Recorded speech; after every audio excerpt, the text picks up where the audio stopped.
do you have any signs that you can see if someone potentially would be a cheater that you're getting into a relationship with? Totally. I mean, yes, totally. So that they're absolutely signs. Before you say that, by the way, it's just so great seeing you because when we met all those years ago, I remember you were sort of looking for your place. I Uh-huh. remember like you were sort of like, okay, I'm going to transition from like sports to sort of like doing something that helps other people. And I remember sitting on my couch and talking about that, and really seeing like how much I really had this great feeling. Like, and like I knew like this is gonna work out for him because you just have this quality of besides greatness is like likability. You're a Mm, very likable guy and you communicate yourself with so much heart. I'm like, oh, he's like gonna be great. So it's been so fun to watch your career and check I in over the appreciate it. years. Thank you. Yeah, I appreciate yeah. it. Appreciate it. So back to the question. There were two questions. The first one was, can a relationship recover after cheating? And the second one is, what are signs to spot someone who would cheat? Um, so the first answer is, a relationship can absolutely recover out of cheating, but not by someone promising not to cheat again, Really? right? Because what happens is there's a cycle that happens, which is someone, uh, they get caught. They're not guilty about it until they get caught, usually, Right. right?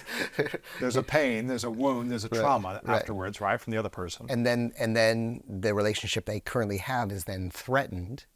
They go get fearful and desperate of abandonment, and they promise anything to get that safety and security again. Interesting. Once they get the safety and security again, they then rebel against it and cheat again. Really? Yeah, that's the pattern, right? How many people would you say cheat one time in a relationship, repair, and then cheat again? What do you think that percentage is? I guess I couldn't tell you the percentage, but the saying, fool me once, shame on you; fool me twice, shame on me.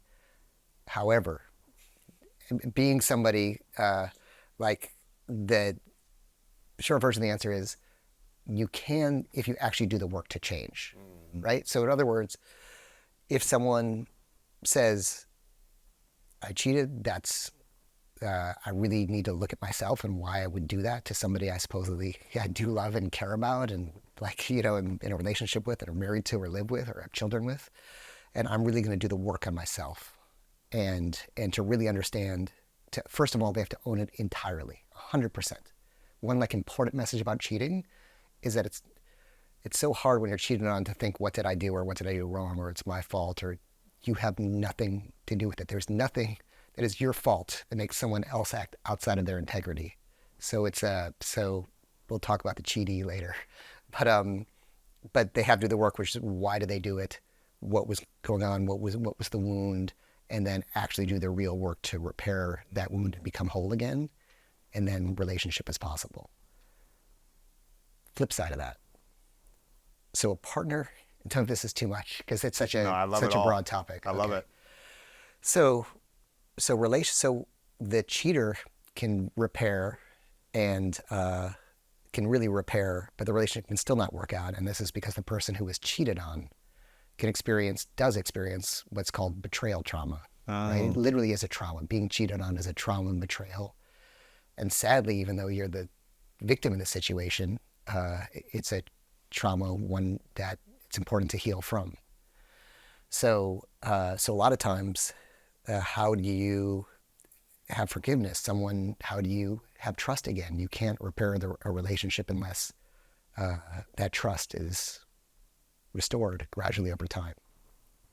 now you've had a many, I mean, open conversations in your books and on interviews.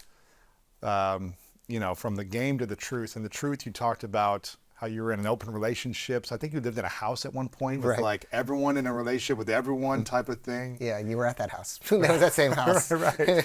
One Where of it the was like rooms. everyone, it was like a bunch of people lived together and just had open love, Right. essentially. Yeah. And because I think at one point you said, this is the way. And then you flipped it to no, monogamy and intimacy with one person and commitment. That's the way. And then, it's kind of gone back and forth. Where are you now in terms of relationships of what is a healthy, loving way to be in the best relationship possible? Yeah.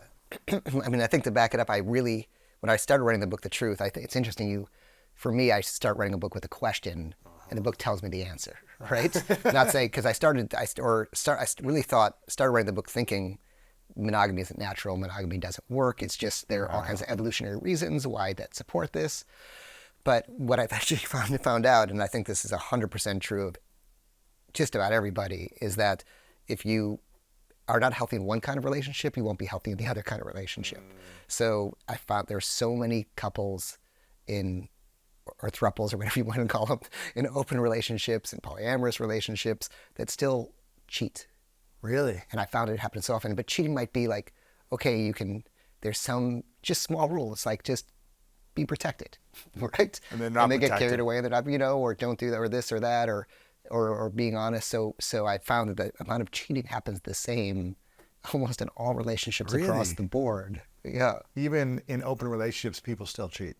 There's still cheating or betrayal or this. And again, there are some that are amazingly healthy and great ones I've seen, and just like they're healthy monogamous relationships. But that said, I believe if you're not healthy in one kind of relationship, you won't be healthy in another kind of relationship. And what I found was separate from monogamy, polyamory, ethical non-monogamy, all those things, and just like get healthy and secure in yourself, and any kind of relationship will work. Wow. That said, to have a healthy, non-monogamous relationship, it takes a lot more work on yourself in terms of communication and, emotional maturity and all those sorts of things. Do you know anyone in a 20, 30 year plus open relationship that have been together themselves, but are in an open relationship, that have a thriving relationship, healthy, conscious relationship together, lots of love, lots of trust, have kids and have raised healthy, conscious kids as well? Have you seen that? I have seen it. Really? Yeah, I have seen it. And I think just to, I think, in a sense, I think that, let me start with this. There's actually a study on polyamorous families that showed, and again, I guess studies can show anything, right? Right. And To prove whatever point you want. Exactly. Yeah. I think there's even a study on studies that shows, it just confirms the bias that the researcher had at the beginning, especially in psychological studies.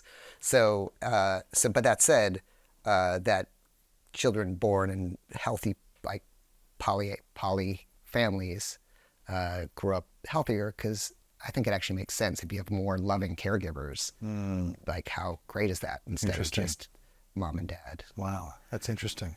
But the answer is, the unhealthy version of an open relationship is when one partner wants to explore other partners, the other partner doesn't, but they don't want to lose that partner, so they're like reluctantly accept it. That's the unhealthy version. But they don't really want it, but they accept it because they don't want to lose something. Yes, so they just go along with it even though it's against the way they feel. Is that a lack of self-worth or a lack of creating boundaries in that person? I think it comes from both sides. I think one side has a narcissism, right? It's the balance. One side is narcissism, and the other side has the opposite, insecurity. And together, that's how that dynamic works. Wow. So I think it's sort of on both sides. Versus a healthy one is, if you think about it this way, there's three entities in a relation, which is the person, one partner, the other partner, and then the relationship itself. Or if there's more partners, you can do it. But the relationship itself, and if you're going to choose to explore, and I really think that a lot of couples want to explore, there's just fears attached to that. Yes. Right? Even just for a night or a weekend, but there's fears attached to that. So I think we should kind of remove those definitions, and I'll talk about that in a second. But I think everything you do should be healthy for all three entities. So in other words, we're in a relationship, but I feel trapped, so I want to just go have another experience with someone else, and you're going to let me even though it hurts you, well, that's not good for you or the relationship. So if you think about what can be good for all three, and if it's a yes or a green light, then go. Right, but it's got to be healthy for all three. Right, exactly. And if it's not, then you're fracturing a part of the relationship. Yeah. Right. Yeah. You're fracturing yourself, or you're fracturing the relationship, or the person you're with. So it's choosing out of a place of, conscious integrity that is best for all three, I guess. Well said. That's good. But if one is against it, then you can't really choose that then. Right. And you have to either accept that or not be in the relationship, I guess, right? And the other key is, a lot of people want to explore outside because they're lacking something in their relationship.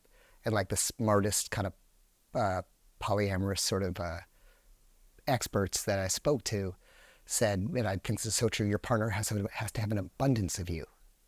before you to start with, and then they're on that secure platform. But if you're like, this is starting not to work, maybe we should try some other things. Like that's going to go downhill quickly.